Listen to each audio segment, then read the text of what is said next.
અમરેલી જિલ્લામાં સ્થાનિક સ્વરાજની ચૂંટણી માટે ભાજપની સેન્સ પ્રક્રિયા શરૂ। જિલ્લાની 6 નગરપાલિકા, 11 તાલુકા પંચાયત અને જિલ્લા પંચાયત માટે પ્રક્રિયા।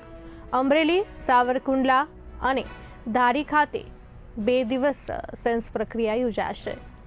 2 અને 3 એપ્રિલે 3 જૂથમાં ઉમેદવારોના નામ પર ચર્ચા। પ્રદેશ ભાજપના નિરીક્ષકોની હાજરીમાં ઉમેદવારોની પસંદગી પ્રક્રિયા।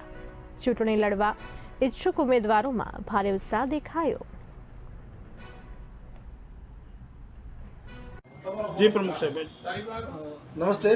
स्थानिक स्वराज्यની ચૂંટણીને અનુલક્ષીને આજે ભારતીય જનતા પાર્ટી દ્વારા જિલ્લા કક્ષાએ સેન્સ લેવાની પ્રક્રિયાનો શુભારંભ કરેલો છે, જેમાં અમરેલી જિલ્લામાં આજે 3 જગ્યાએ કાર્યકર્તાઓને સાંભળવામાં આવશે। જે કાર્યકર્તાઓ ચૂંટણી લડવા ઈચ્છુક છે એમનું નિયત નમૂનાનું ફોર્મ પાર્ટી આપેલું છે અને ફોર્મ દ્વારા એમની સંપૂર્ણ વિગત ભરીને જે નિરીક્ષકો પ્રદેશ તરફથી આવેલા છે એમને આપવાનું છે અને એ પ્રદેશ તરફથી આવેલા નિરીક્ષકો એમને સાંભળશે, વ્યક્તિગત પણ સાંભળવાના છે। મહિલા ઉમેદવારો બહેનો તરીકે જેઓ દાવો કરવા માગે છે, બહેનોને પણ રૂબરૂ ખાસ હાજર રહેવું, ઉપસ્થિત રહેવું પડશે। નિરીક્ષકો એમને સાંભળીને યોગ્ય પ્રત્યુત્તર રૂપે એમના ફોર્મ સ્વીકારી લેશે અને આ ફોર્મની જે પ્રક્રિયા થાય જિલ્લા કક્ષાએ સંકલનમાં ચર્ચા કરી અને પ્રદેશ પાર્લામેન્ટરી બોર્ડમાં એમાં જે કાર્યકર્તાને લડાવવા માટે